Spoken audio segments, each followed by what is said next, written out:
how have you done such a good job of like maintaining so many strong relationships? Friendship first. Always with me. You know that. Yeah. Like, that's the important part. And I think when people get close to that and they realize that, like, my intentions aren't to ever, like, try to make some play off of them, then it's easier to keep my network. And the cliche thing is my network is my net worth. What I think is for us, small independent guys that are just trying to make a comfortable living off of what we do, it's all about your community and your people and your relationship with those people. Period. Friendship first, always. Hey, yo, we put free money where the mic is. He got it on lock like Rikers. Green rebates get you paid, so a lot of people like us. Money Talks Podcast, watch it on all your devices. Woo! I am here. This is the first musician that I'm interviewing, and it's the guy that I go way back with. When did we? I think we first met at a Hooters in Rohnert Park, right? Hooters in Rohnert Park. You know what's funny is we met indirectly. Oh, remember my friend that played at the Rec or something like that in Sonoma, was telling you about me before I tried out for TeamBackPack. Yes, exactly. My friend JT. Yes, shout out to JT. So he told me about you before I even met you and told you about me before you met me. Right, because being two white rappers from Sonoma County, we're gonna get on each other's radar. Being the only two at that time. We were probably I don't want to miss anybody but we were two of the very small set of white rappers from Sonoma. So I'm sitting down with stage name Obvi, Troy Boyd. Yes. Now new stage name Troy Correa. Correa. My middle name. He got a little bit of notoriety with TeamBackPack, as did I in the early 2010s. He's made countless songs. He's a songwriter for artists that you've definitely heard of. We don't need to drop names, but just know this guy is active in the music industry. I love that. And an active cannabis advocate. I am, which is 100%. a big reason why we're here. But thank you so much for sitting down. Of course, with your boy, brother. man. Absolutely. Tell me about your roots growing up in Sonoma County. Before we talk about cannabis, I want to talk about music. No problem. What was that first album or maybe song that made you fall in love with hip hop? With rap specifically, I would give all the music credit to my dad. Very hyper focused listener and kind of the guy who would pause a song. He still does it till this day. He'll pause a song and be like, do you know what he means by what he's saying there? So I grew up with a lot of the training of a rapper without even knowing it, not even listening to rap at that point.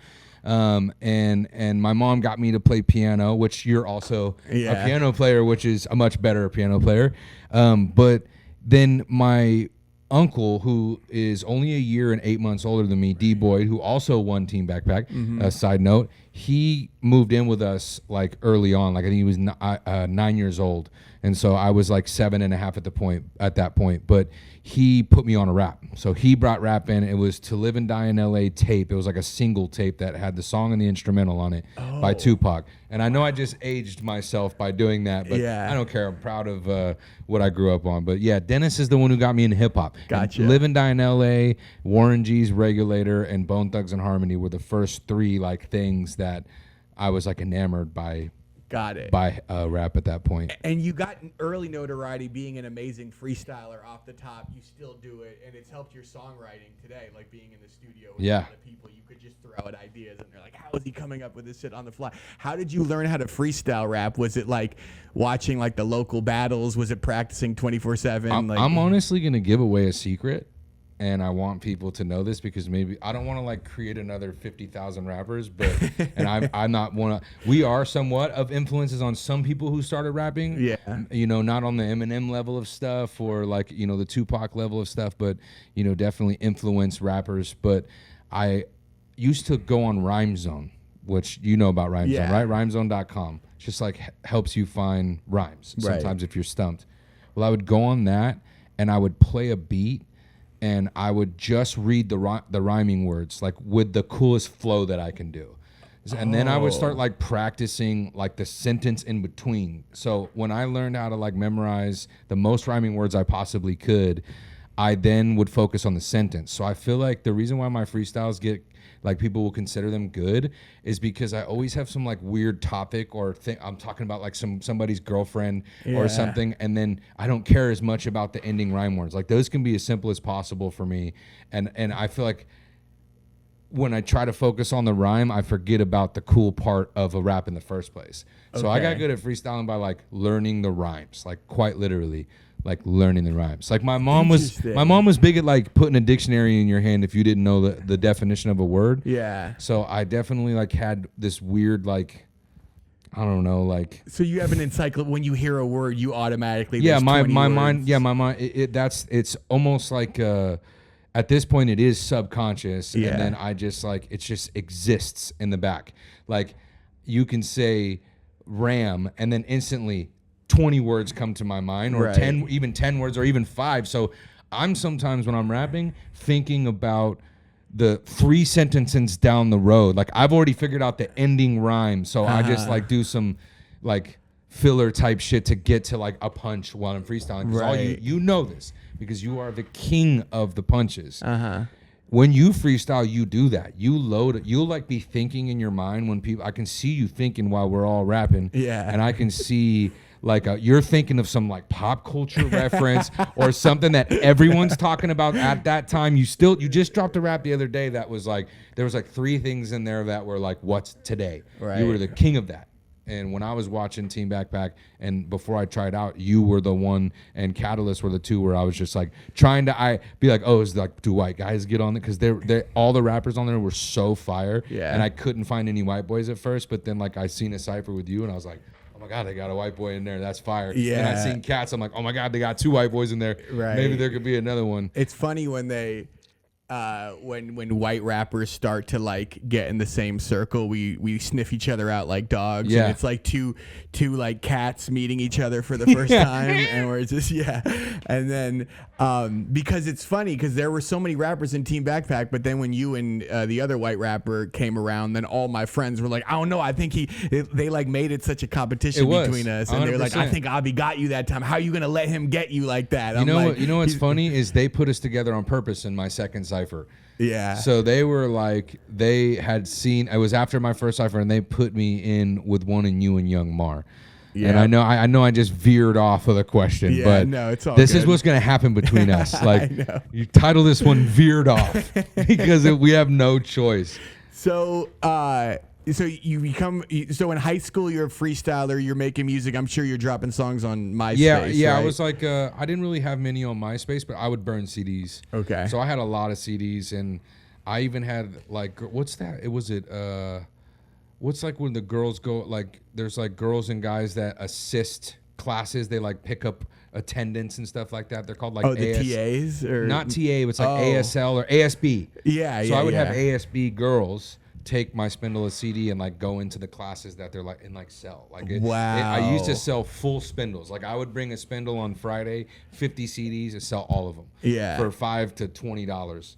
Right. And that was my party material. That's like I would be able to buy the bottles and stuff like that back in my sinning days. But yeah, that's like I was doing it that way. I was literally selling CDs, like a little tiny ghetto Sam Goody. That's a good segue because there's one thing. This is a Money Talks podcast, and we interview a lot of like business owners, entrepreneurs. And you, I know right now you're mainly focused on songwriting, but when I first met you, you were working at Verizon, and you were like an amazing salesman. Yeah. And I feel like even today you can make hundreds of thousands of dollars working in tech sales if you wanted. What was your like secret to being good at sales? How did you close deals at Verizon? The way I closed deals was I never asked questions really.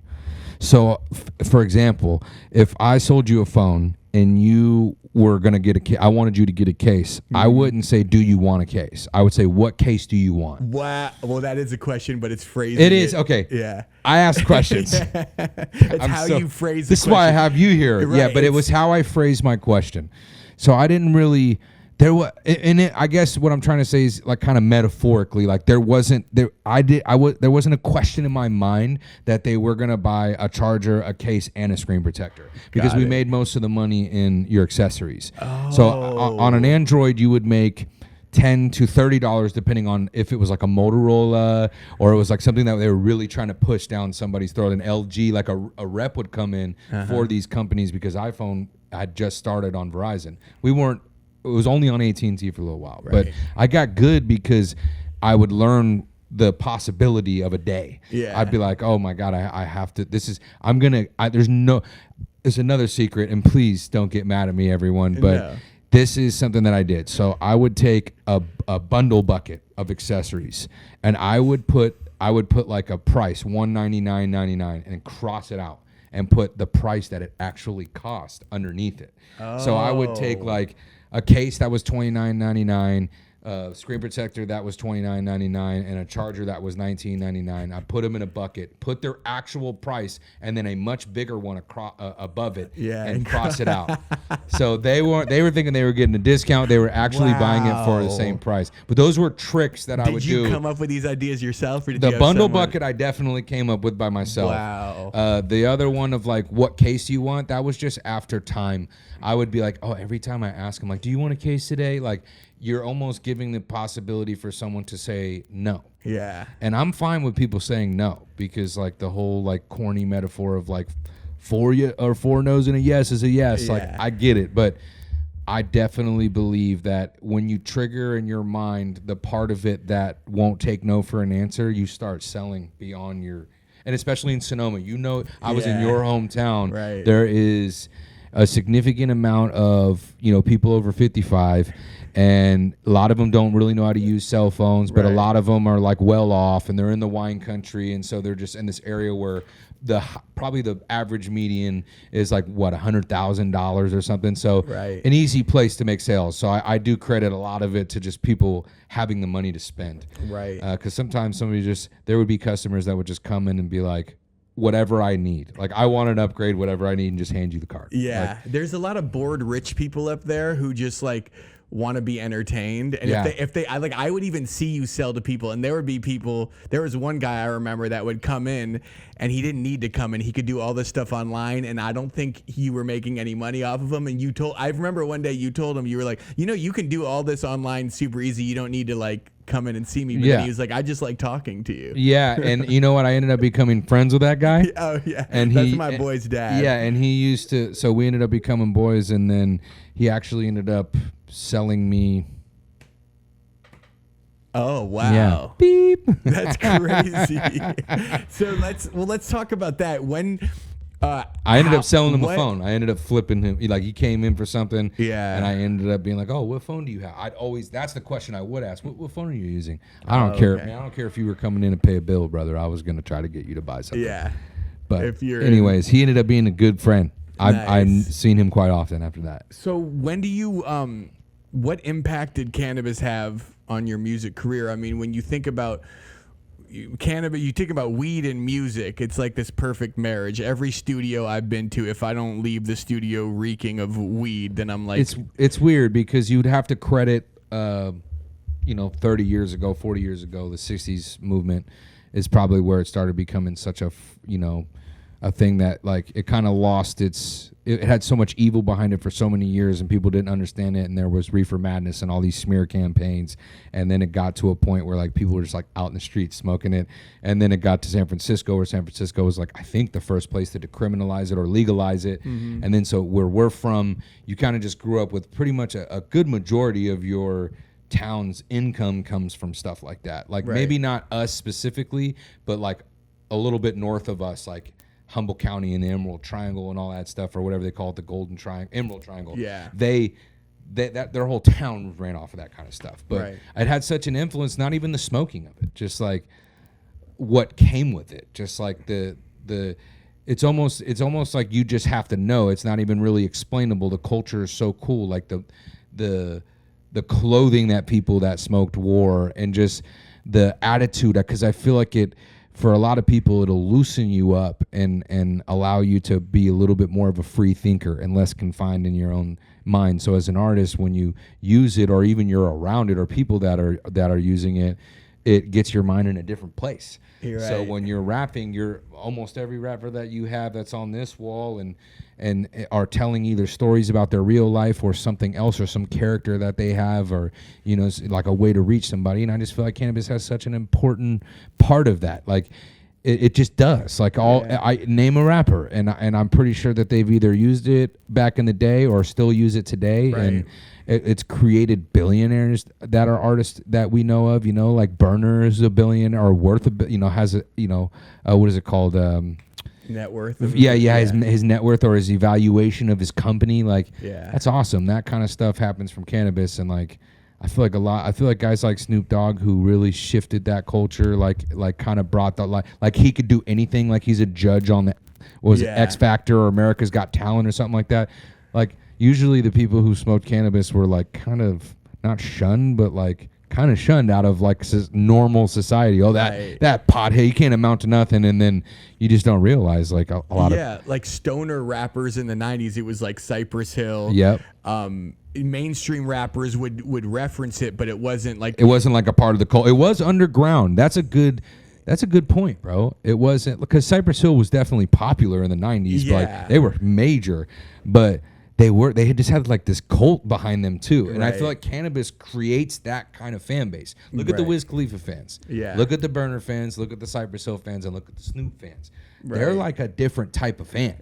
They're like the ones that are going to be there forever. No matter what you make or what you do, they're supporting you because of the person that they are. Yeah. Because all those three people we named are like prolific. Yeah. Like, and to make music that's like really enjoyable to get high to, especially when you're in your early 20s and you're having these amazing memories with your friends that you're going to cherish forever. Yeah. Like that's why I think about artists who may not be streaming over the top on Spotify, but they could still sell out 1,200, 2,000 people venues. And it's just because their music means that much to the people that do listen to them. We've seen it in our underground world. Those, specific people that are like that, who don't really do insane numbers on Spotify, but they can sell shows. Yeah. And what matters is the shows.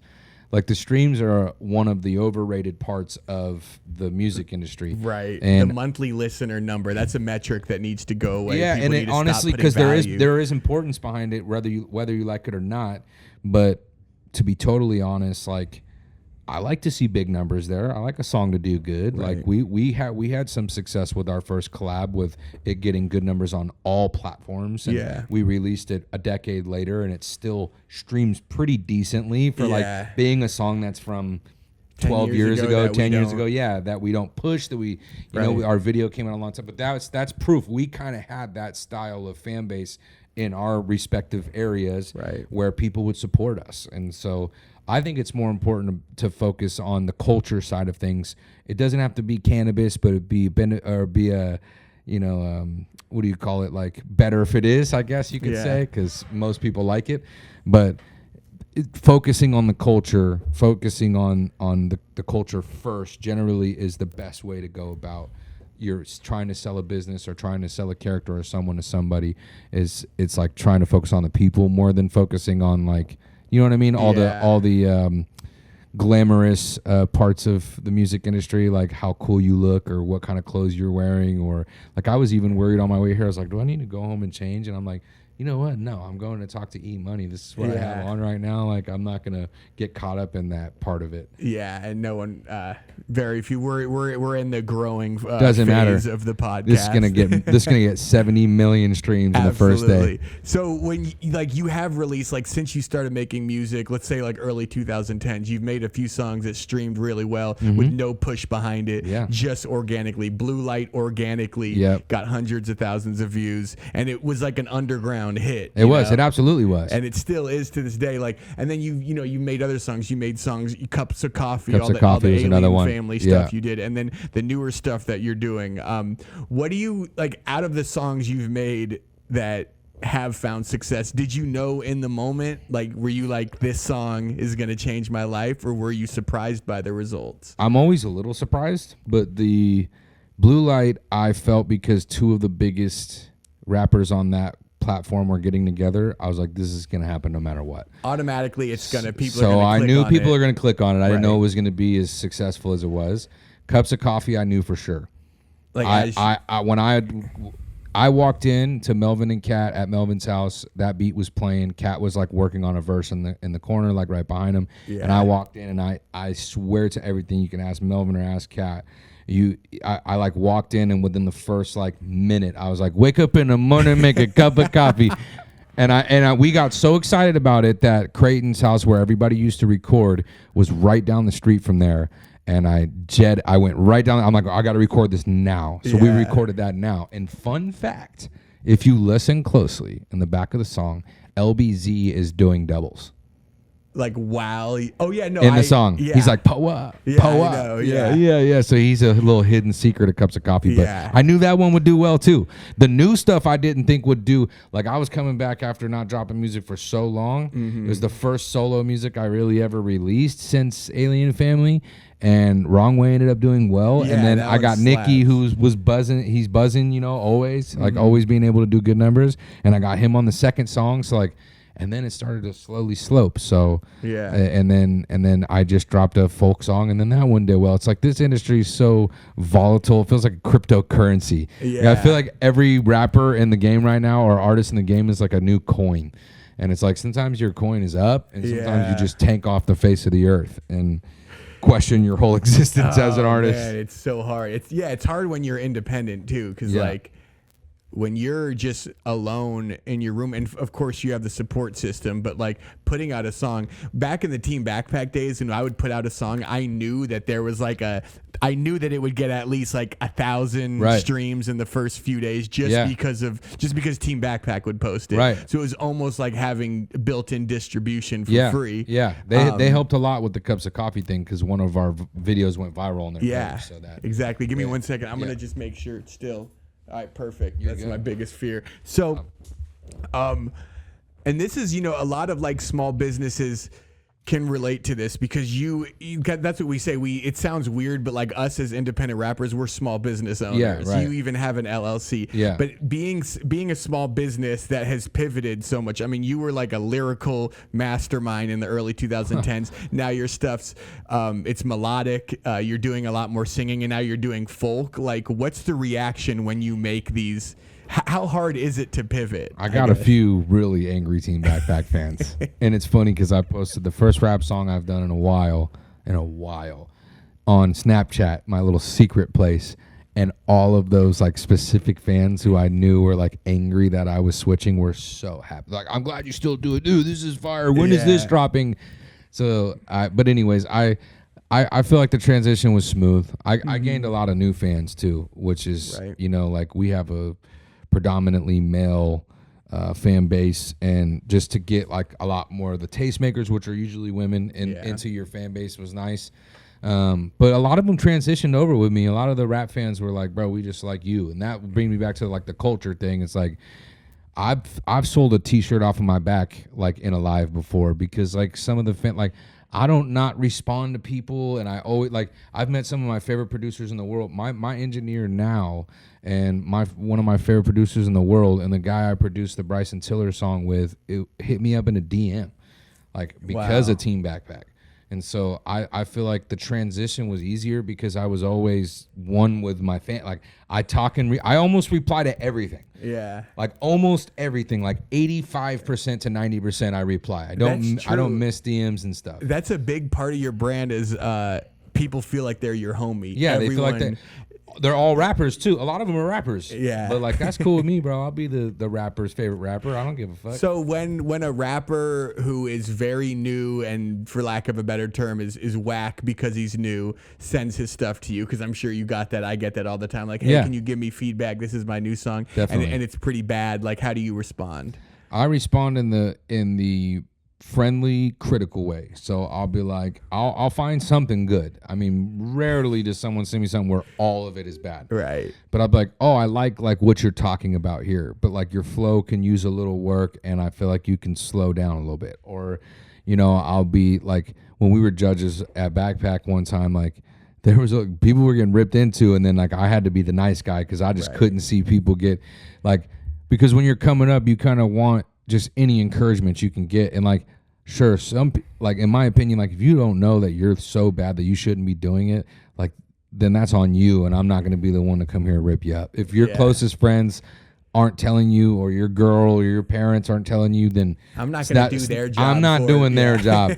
But like I wasn't always as good as I am now, clearly, and neither were you. Mm-hmm. But I somewhat like had it in me from the beginning. Like there was, like my brother had a way better flow, but I definitely had cool lyrics back in the day. At least I thought I did.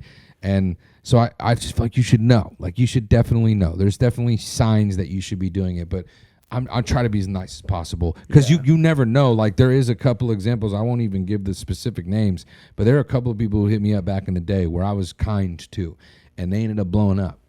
True. Yeah, and now they still hit me. Now they'll give me a verse when I ask for one, and it's like I had a couple that surpassed me, big time, like double, triple, quadrupled me, and those were kids that hit me up. That's kids who auditioned for TeamBackPack. TeamBackPack that hit me up that didn't make it.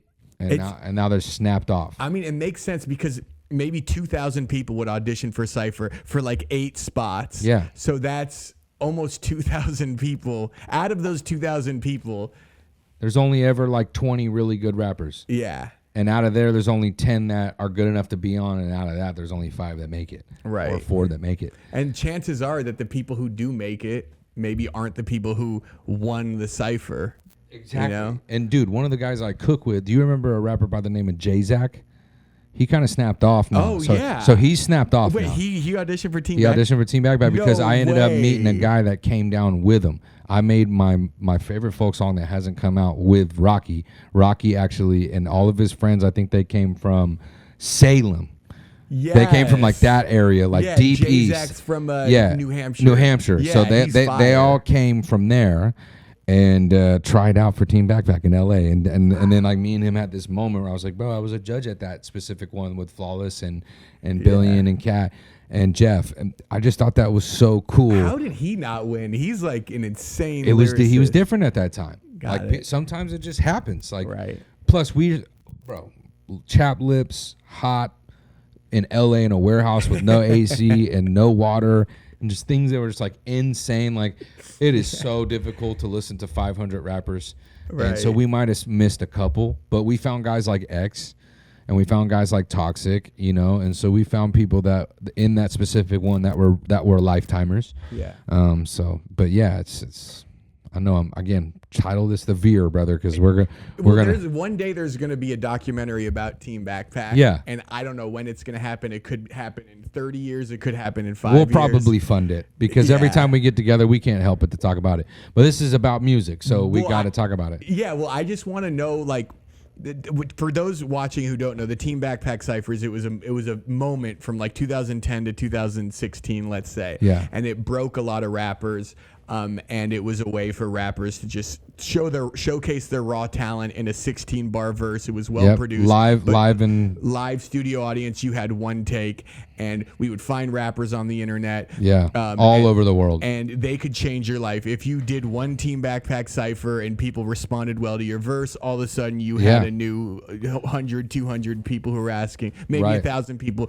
who want to hear your music. So it was something that a lot of it was kind of like I'm making music with people that I tried out with. Right. Like Lex Leosis, shout out to Lex Leosis. Like we just worked on her whole album that's about to come out. Yeah. I work with Stevie Ray all the time. He's on my first, he let me on his album, which is that's my first folk song. Right. Like, and look at Stevie Ray, 1 million monthly listeners. Yeah. So it's like, that was everybody wanted to be on. There's not a single rapper that will tell you that they didn't want to be on TeamBackPack back in that time period.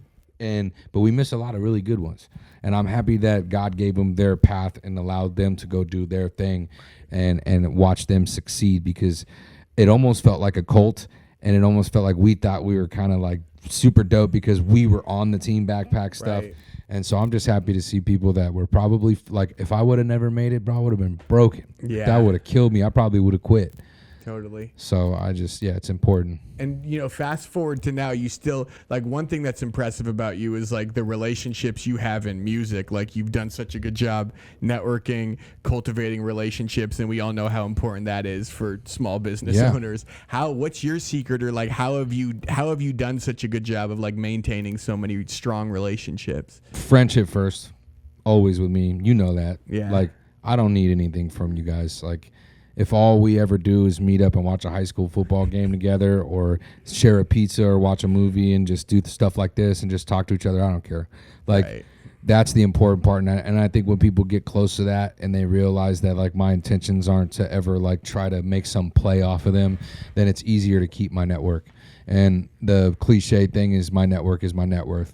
And I've always felt that way. I felt like till this day, I'm still able to text or call or even hit up all of the old people that I've known since the beginning. Like I was talking to my friend yesterday that I've been friends with for 35 years. Right. And so that is I feel like if you focus on that side of things, number one in business, because like first 48 laws of power or whatever, like I know there's a lot of like people out there who'll be like business is lethal, and like sure, when you want to go from M's to B's, it's probably a lethal place. I don't know about it. I know a few people with a lot of money, but I don't know what the certain steps they may have had to take to get there.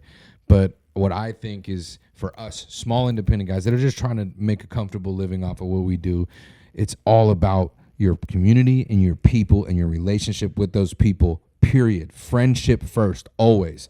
Because I understand people go, oh, when money comes in, your friendships get blurred. Not true.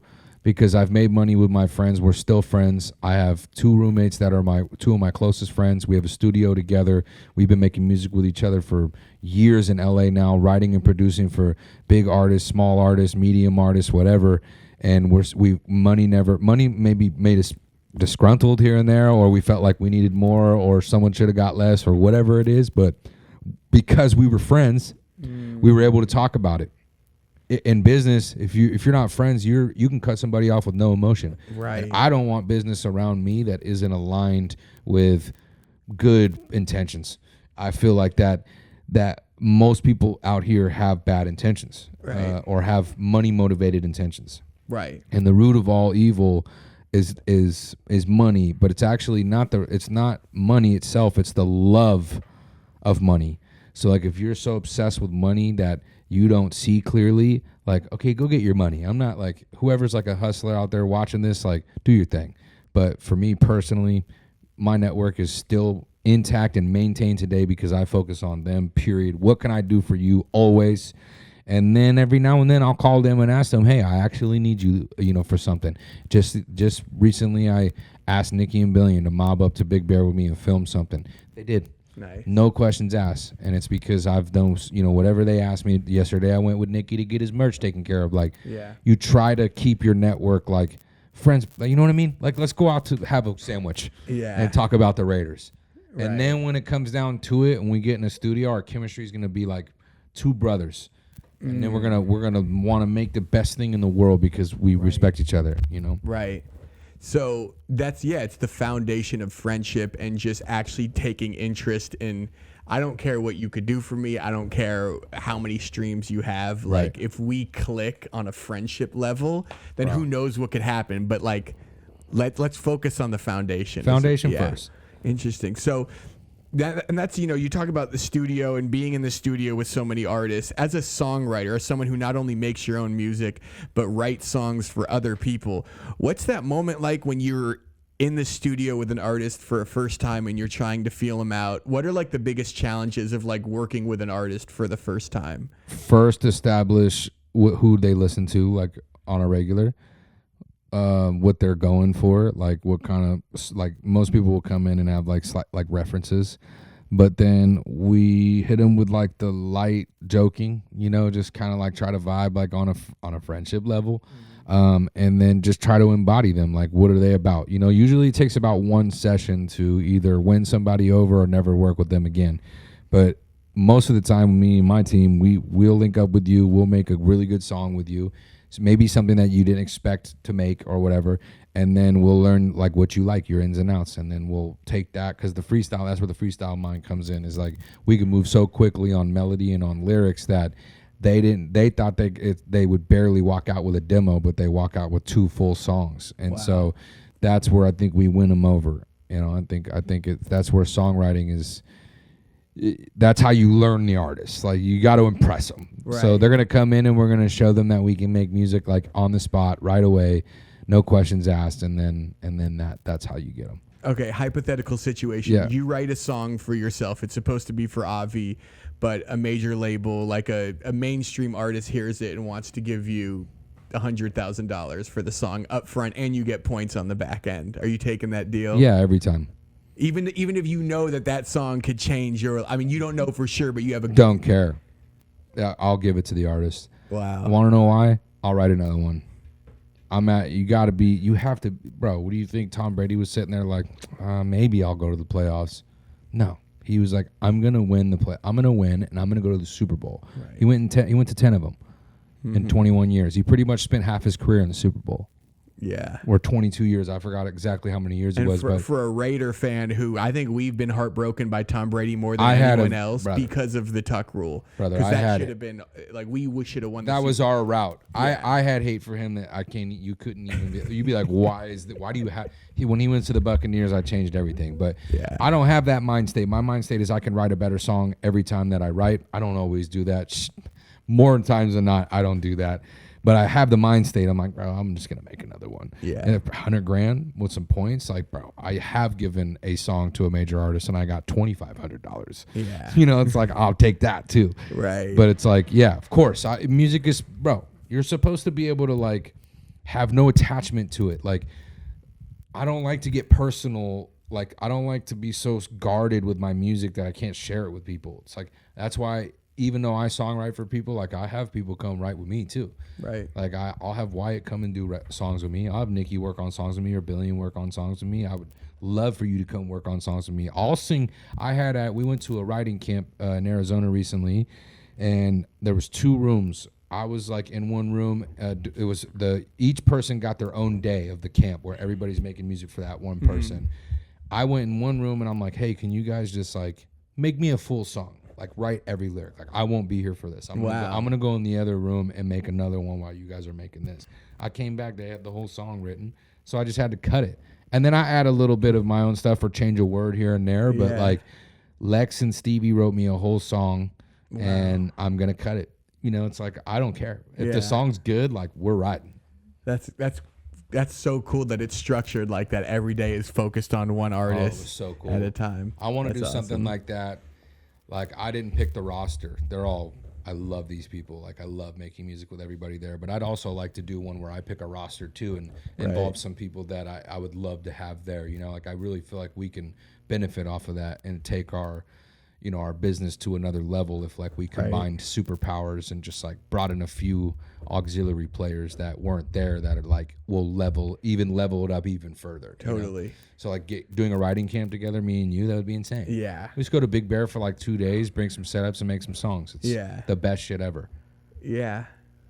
That sounds like an artist's dream. Are you, like, literally from the moment you wake up to the moment is it just music, or do you take breaks? You go on walks? Yeah, like, you do take breaks. You have like activities and stuff. Like it depends on who's planning it, but I've been to a couple that like we pretty much do it all day. You're in different sessions with different people at the camp for 3 or 4 days.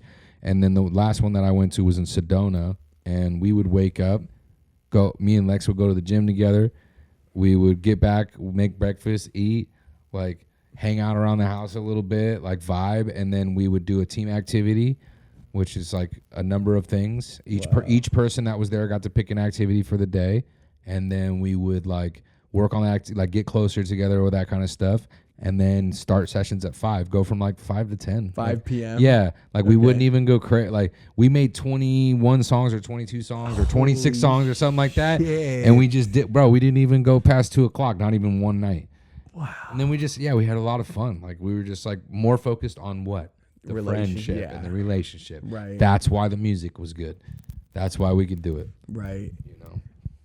And that's one thing like working with you is how fast you write songs, and you're like the opposite of like the overthinking artist. You just throw spaghetti at the wall. Where does that come from? You're just fearless. Where does this fearlessness come from? Man, honestly, it's so funny because I definitely care a lot, but I used to be in some sessions and be frustrated with the output. So it's the sales world that you brought up earlier. It's like, I don't like that. I don't like overthinking. Like at most we're going to be making a demo. And if we're making a demo, then let's just make the demo, and then you go sit with it for however, if you're the artist, go sit with it for a little bit. And if you want to change stuff, come back another day and change it. Cut some vocals, me and Wyatt, we'll do a song in a session together now, and we'll get the whole song that I don't need to recut vocals because like we're just going there. Right. I feel like if you are an artist, you're an artist. So make the art and stop thinking about every last little lyric and every last little bar because it's going to slow you down. And then you're not going to make from feeling, you're going to make from technicality. So like that rap song, I wanted to finish it in a day, but rap is a much different thing than pop and folk. So what did I do? I wrote the rap song over like 2-3 days. Right. Because I wanted every bar to be like, every bar to have people hanging and all that stuff. But with the singing stuff, it's like, bro, move. Listen, just go listen to what's on the radio. Yeah. Go play the top 10 songs on the Billboard chart right now and just realize like the formula is quite easy. And if it was super easy, I would have 1,000 Billboard hits. Yeah. But it's not as easy as we think, obviously. But definitely like fear, the being fearless comes from like, what's the worst that's going to happen? It's not going to work. Mm-hmm. Like, okay, then we do another one. But it's like, you might as well approach it like all of them can work. Right. Be confident in everything you write, no matter what. And then if you want to take it there, take it there. If you want to finish it, finish it. But like, that's how I get to like a crazy number of songs. Like I just, from April to May, I did 38 songs for an artist. So in a month, did 38 because my mind was, I can write for this person, and then I was like, I'm gonna do one a day. I just told myself one a day, and then sometimes I would do two, and then sometimes I was gonna say with math wise, there's more than 38. And sometimes I would do two, and that's how I got to 38. Wow. But then I got, I kind of died out a little bit, and I've only made a couple songs since. So it's like definitely a roller coaster. But when you're in those zones, like just trust yourself. Right. Just keep writing. The fear only comes from not trusting what you do. Like, oh, it's not that good. Nope. You lose right there. No, this is great. This song is great. This instrumental is great. Whatever I'm on right now is great. And then just cross the bridge when you get to the bridge. Everybody's always worried about crossing the bridge way before. Oh, what kind of video would be to this? Or is this going to stream well? Or like, how am I going to do my social media stuff? Like, bro, get over that, you know? And it's like, I need to take... When you're thinking about the TikTok video before you've even written the hook and you've written 4 bars and you're thinking about how you're going to market it. There will never be a day that I let social media or a fan dictate what I'm making. Right. Because then how are you going to get genuine fans? You're only going to get genuine fans if you make stuff that's true to you. Right. And it's like, I need to take my own advice for real to drop more music. But at the moment, it's like making the music, I definitely don't slow down. Like I'll do as many songs as possible and then just... said, deal with it when I get there. If like people are like, oh, we love this one, then I'll finish it. Right. But and you do the same thing. You know that. Yeah. You know the trick. You pretty much everything you send me. I don't know if you're filtering it, but everything you send me sounds great. So I'm like, okay, he's in his bag now too. Right. So I mean, I know I'm in an interview with you, but is that like, what's your trick into writing such good songs? Like, are you using the same methods, or are you more reclusive? It's interesting because we have totally different like approaches to songwriting. Because I have to be, and I was just watching a Billy Joel documentary and it felt so validating because I write songs the same way he wrote songs. Oh, tell me now. Yeah, now I need to know. Just reclusive, just like alone, can't talk to anyone, can't text anyone, can't be distracted by anyone or anyone else's energies. Wow. You have to do it alone. This is cool. And it's crazy because you could be hitting your head against the wall and not coming up with a single lyric for 6 hours, and then the song just pours out of you for 10 minutes after 6 hours of just being very frustrated. And Billy Joel was like the same way. So, and he's one of my favorite songwriters. Well, there you go. See, well then that's good. That's good for people to know, is that there is no perfect way to it, and your way works too, because I'll hear, I mean, you found a way. I haven't quite found that way. Like, I'm good now. Now I want to be great. But, like, there was your lyrics still feel like I'm in a cypher. Even when you're doing a pop song, I'm like, how is he, like, writing stuff that's, like, still feels like a bar? Like doing cocaine in an Applebee's. Yeah. Like, I'm sorry to quote that one first, but, like, just stuff like that, that's an insane white person, white middle-aged bar, like, yeah. And I just feel like that's just so funny. I feel like it's so cool. I feel like it's so easy to identify because you make things sound like you make them sound so relatable. It almost feels like the Drake technique, where I'm just like, bro, that's so funny. Like, I'm not talking about doing things in Applebee's bathroom, but by what I mean by relating to you is just like, some things feel so humanized. Like, you have a way of making all your songs feel very human, and that's something I'm still trying to figure out, where like, how do I get people to like feel like they're just kind of sitting down next to somebody and like hearing them talk about their day. Like, right. You've perfected that. That's such an incredible way to songwrite, and like I see great success with that coming in the near future, just based off of like the whole, because you do the same thing, bro. Your personality is everything. Like, it literally is everything. Thanks, man. I've been saying you should be a comedian since the day I met you. Yes or no? Yeah. You needed to be in a reality TV show. Right. Before you were in a reality TV show. I have to say that on air. Yeah. Because I just, that's what you sell. You're so reachable to people and just so nice and so funny that it makes your music work. Thanks, man. Yeah. And you've been around a lot. I think more so than anyone I know personally. I think you've been around more successful artists than anyone like I'm friends with. So besides maybe, you know, Ty Verdes, but even him, he's kind of like he kind of like has his like tight knit circle, and he's not like going to all the networking events and not really in the studio with as many people as you. So like being around as many successful artists, like what do they all have in common? Is there patterns that you notice with like artists who have done the unthinkable, which is make good money in an impossible industry to make money in? I'm learning now, all the ones that make money have let go and have just focused on feeding people, feeding the fans. All the ones that I've been around, it's just A to B. A to B, like literally. Like, sure, they all think about content and they think about the stuff. Like, they stress out. You know, the ones that are on the top, or even the ones that are just above us, they stress out just like we do, but they've let go. Right. Like most of the successful ones, like they just, like, as soon as they stopped like caring about what anybody thought, they went crazy. And I think that's like important, you know? Yeah, that's what I see all of them have in common. All of them have in common. Like, I haven't been around anybody so famous that they weren't like a good person, or so famous that they weren't like, they didn't like treat you with respect, or so famous that they're just like on their phone, like being rude, or just any of that Hollywood stuff you see. Like, all the famous people I've ever met have all just been there. Like, just like human, good people, and that's why they succeed. You know, at least the ones I've been around, like, they're cool. That's such a good point. There's such a difference between being like a famous musician versus a famous TikToker, influencer, model, even actor. Because like musicians, you have to have a human element about you to be successful.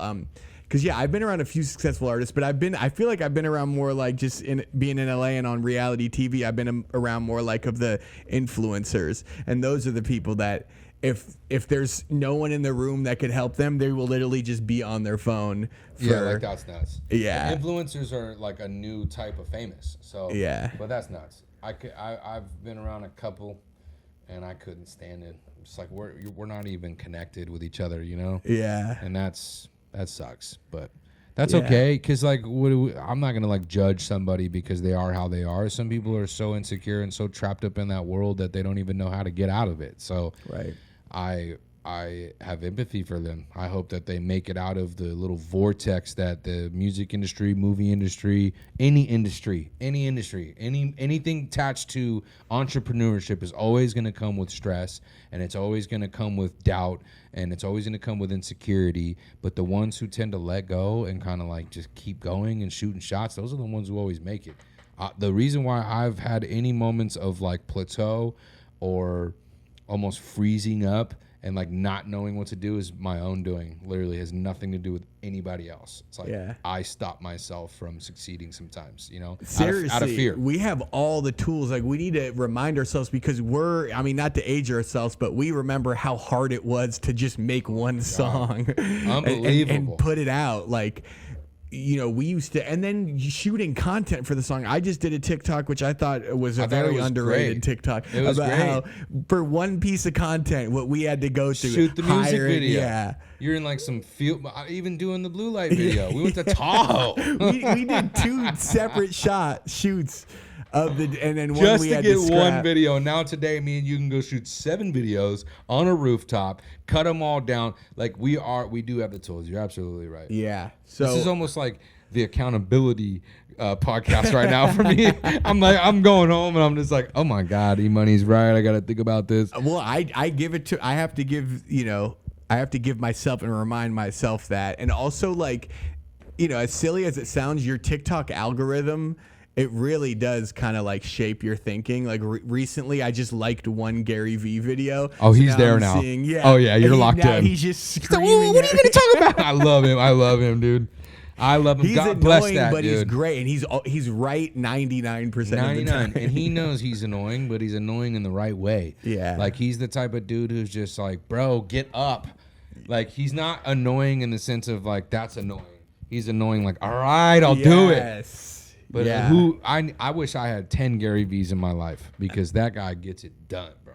Totally. Yeah, sorry to cut you off in this, and I know I do a lot of rambling every time we hang out, but what's the hat? What is that? I was actually, that's a perfect segue because I actually have a gift for you. And this is never before worn. Dog, are you lying? You're a hat guy. Bro. This is custom stitched. Brother, this is insane. Custom stitched from Tommy Breeze. This is insane. Shout out to Tommy, dude. These are high quality hats. This is incredible. Yeah, with the faux the Fairfax, faux, California? Suede. Yeah, Fairfax, California. Where is this? Where is this from? Tommy Breeze. He makes all of these other like these hats. You've seen me wear a million. Yeah, 100%. This is him. Oh, you need to tap. Yeah, he does a custom stuff for businesses too. This is fire, bro. The suede bill. Oh, we should have had this right here the whole time. We're gonna put it here right here for the rest of it. That's okay, bro. Shout out to Tom. This is quick, bro. Yeah, it kind of matches too. This is insane. It's okay to be like tone matching. Yeah. Yeah. So, okay. Last question I have for you. Yeah, sure.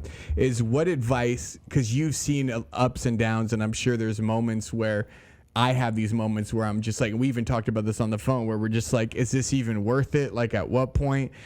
All the time. It literally just happened a couple months ago. So what advice do you have for like maybe an independent artist or independent business owner who's maybe going through just suffering with self-doubt? Self-doubt, completely normal. I'll start off by saying that. But if you can find a way to, find a place to put it other than your own mind, I feel like having a good set of friends, it could be God, it could be working out at the gym, some sort of outlet. I don't care what it is, something that you enjoy doing no matter what. I feel like that you can save yourself a lot from that doubt, because when you start to get stressed out, I feel like your brain can't really think how it should properly. Like my brain thinks the best when I'm having a good time, and every time I'm like going and doing something that I love, I'll come up with my best ideas. So I feel like if you're out there struggling, like sure, there's some technicalities, like not knowing where you're gonna get money for something. Fine, I deal with that too, but let go a little bit. Same thing about the couple questions before with the music thing. It's like just let go a little bit. Always enjoy your life. At least once a week. Go somewhere, eat your favorite meal, go to watch one of your favorite sports teams on TV, watch a movie, go to the AMC. I don't know, do something you like, and I promise that when you eject yourself from the constant like what ifs or what you want in life and the manifestations and all the things that people go through as independent artists or people that have businesses, you will find that in those moments of joy is where you are saved.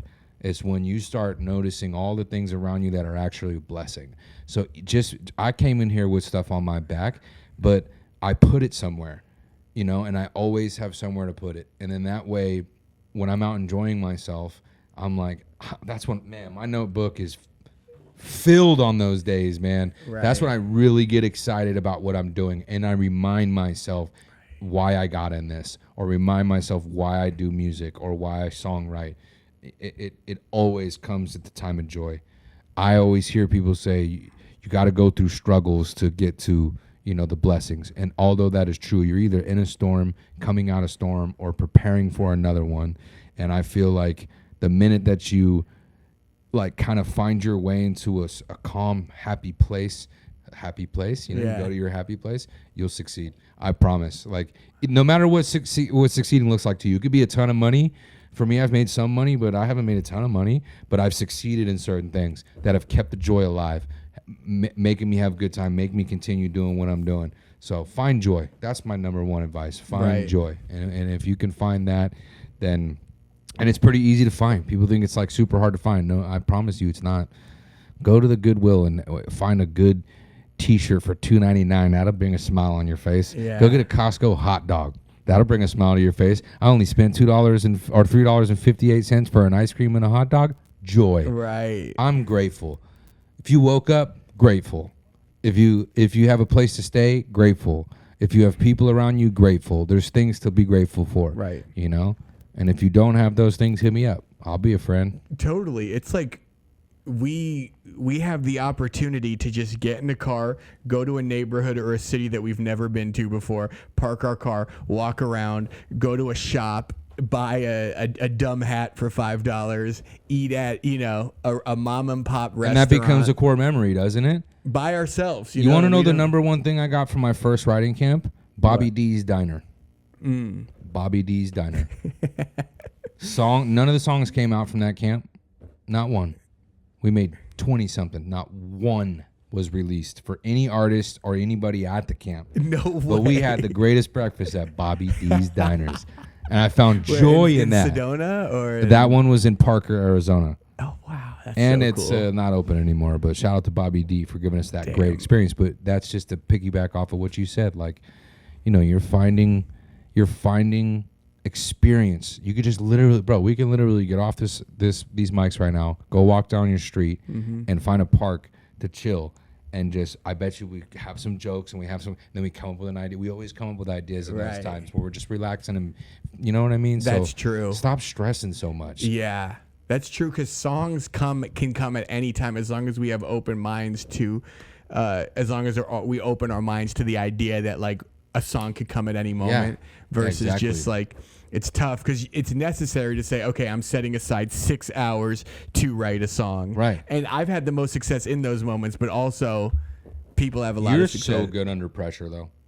I don't know. It's hit or miss sometimes. I do my best work when I do have a deadline the next day. Right. And then it's like 11 p.m. and it's like I'm getting exhausted. I need to I need to figure this out. Finish this shit or else my music career is going to be over. And then raise the stakes in my brain and tell myself, like, if I don't do this tonight, my life will be a failure. And just go to the extreme. See, and then there's that way. Right. There's the way of, like, pushing yourself to the limit. Yeah. So it's like, even though that was such a great question, that's also a great answer, what you just said. Like, some people go find it in the joy. Some people find it in the woods. Some people find it in, like, I can't fail. I got to breathe, eat, and sleep this. It is interesting because there is no right way to find motivation. There was who's Justin Bieber's manager, Scooter Braun. I was watching like interviews with him, and he says what motivates him is just like remembering people who told him that he couldn't and trying to prove people wrong. And that works. But then there's also people that are like, I don't think about those people. I only think about the people who do believe in me. And I want to make them proud because they put energy into me. I want to prove them right. South Park, they once said in South Park, they said it's either all okay or none of it's okay. So I always feel like all advice is good advice. I don't mean like, hey man, go jump off a bridge. But I just mean like when you're in this industry and someone who has succeeded or doing something that you want to do gives you advice, find something good in it. Like, I feel like there's so much good advice that doesn't get taken because people are like so caught up in their ways that they can't take the advice. Like, sure, I understand maybe some criticism is hard to take, but like, advice goes a long way. So if you find somebody that's doing what you love to do or in the industry that you love to do, and they have some wisdom to share with you, like, just soak up.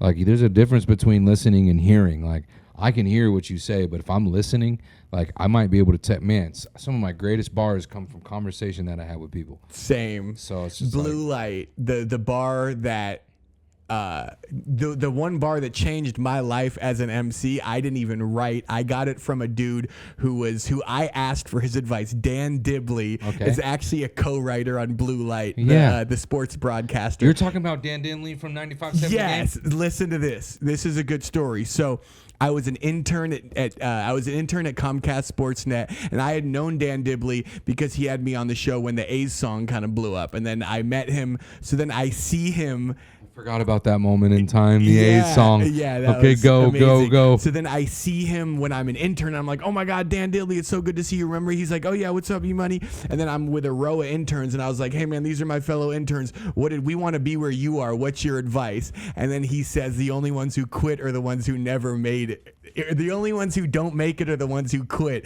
So I kept that, and then I put it in Blue Light. So I kind of stole from him.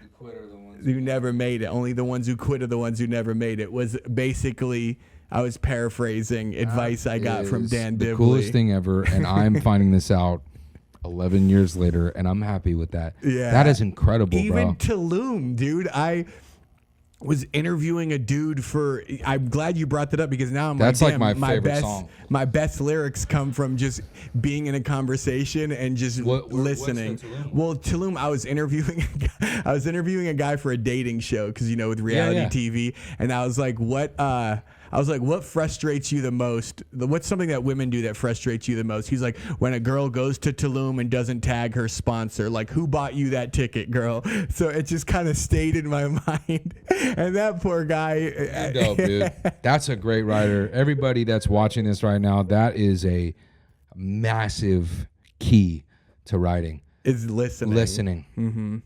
Because, look at that. That's literally my favorite line in both songs. I'm on the other song. That's my favorite. That's my favorite line because it's not like a punchline. Yeah, it's a real bar. Totally. I think I hold those in higher regards than like a double entendre. Double entendre, when you get with the Lil Wayne stuff, which he's the best to ever do double entendres. I did a couple I'm gonna show you this new song when we get off of here. Nice. But there's a couple of entendres, but most of it's lyrics like you do. Right. That's what I'm saying about the relatability, man. Yeah. And I'm so excited to continue hearing your new stuff. Totally. Because you're so good at that. It's like conversational. It's like what Drake has, man. Shout out to Drake for that ability too. It's like he makes you feel like you're in the car with him. He's like talking about some girl that you don't even know, and you're like, bro, Sandra. You're just like, it's incredible how rappers are able to do that. There's only a few who can make it entertaining. Right. But shout out to you on that one for sure. Yeah, it's Dan Diddley. Dan Diddley. That's where that bar came from. The only ones who don't make it are the ones who quit. So I just never hesitated. I used to listen to his show. Oh, he's amazing. He's one of the most underrated sports broadcasters ever. He would be if he was on a nationally syndicated show, he would be up there. He'd be a killer. Like Mad Dog. You're absolutely right. You're absolutely right. Shout out to Dan Diddley. Yeah, man. Just a great dude too. That's so cool. I didn't know you worked. Oh, I did know you worked there. Yeah, I just interned at Comcast Sports. I remember. Well, dude, thank you so much for hopping on with me. Course, I can't wait to hear the new song. And where could these people, the 20 people, actually, this is going to be the episode. I have a feeling, just like I had when we were making Blue Light, this is going to be the episode that takes our podcast to the next level. It's so funny because it's always the one where people are just rambling like we just been doing. Yeah. So impossible. Two charismatic, loud rappers talking to each other on a podcast. The most incredible thing that can ever happen is this. It's just like two straight white dudes in their 30s on a podcast. Just what the world needs. We have none of these. Zero podcasts like this. But that's really funny. You can find my music at Obvi everywhere. What Up Obvi for all of my social media platforms. And you can also find music under Troy Correa, and Correa is spelled Corriea. That's like my new folk, country rock kind of stuff. But I'm doing both, and I don't care about it. I don't care who knows. I'm 50-50. I'm trying to develop the idea of having a Clark Kent and having a Superman. Obvi's the Superman. Clark Kent's the real guy who's making stuff from where I'm from, But yeah, that's where you can find me. That's awesome. And that's just one of the great things about being independent is you could really pick your own journey, and you don't have to answer to anybody. You don't have to get approval. No one's telling me anything, and I love it that way. Yeah. And honestly, at this point, I don't know how I would feel about signing to any record deal. I'm about to sign a publishing deal, but that's a little bit different. It's like behind the scenes stuff. But with the rap stuff, I don't know how. I mean, I'm not completely turned off it. I know the indie world is like, oh, we stay independent. I want to own everything. But it's like, hey, if the right guy comes, the right girl comes, whatever, let's do this. But totally. Right now, it feels really nice to be like, I'm gonna go drop this song tomorrow. Yeah, I already have the cover art. I'm ready. You know, I don't have to listen to anybody or opinions or any of it. not shaping your character, like all that stuff. And it's usually you could, because working for companies, working 9-to-5s, corporate America, there are certain people on the payroll who just want to justify their job, so they'll just give input that's bullshit. They know it's bullshit, but they just want to remind their boss that they exist and they're actually working. Right. And that's a good point. And I feel like there's a lot of people at labels who just throw in some bullshit input. I'm not going to name names, but I had a couple of situations where like people that don't even know music are in there telling you what to do with your music, and I don't feel that that's the right place to be. Yeah, nepotism. No. Oh yeah, at its finest. The nepo babies. Yeah, oh my God. Like, we think that you should, like people who just don't have any business. Like I'm not gonna come to a contractor's house and tell them how to build something. Like it's just sometimes you coming into a studio, you're an A&R that like doesn't really listen to anybody else but the super popular artists and like doesn't know the underground or where sounds are going, and they tell you what to do. Yeah. So that's the hard part of like signing is like, all right, I'm gonna have some guy who's doesn't even know me telling me what to do. But, yeah, it's crazy. But yeah. All right, well, dude, thank you so much, and I'm excited to hear this song. Thanks for the hat. This is incredible. Oh, dude.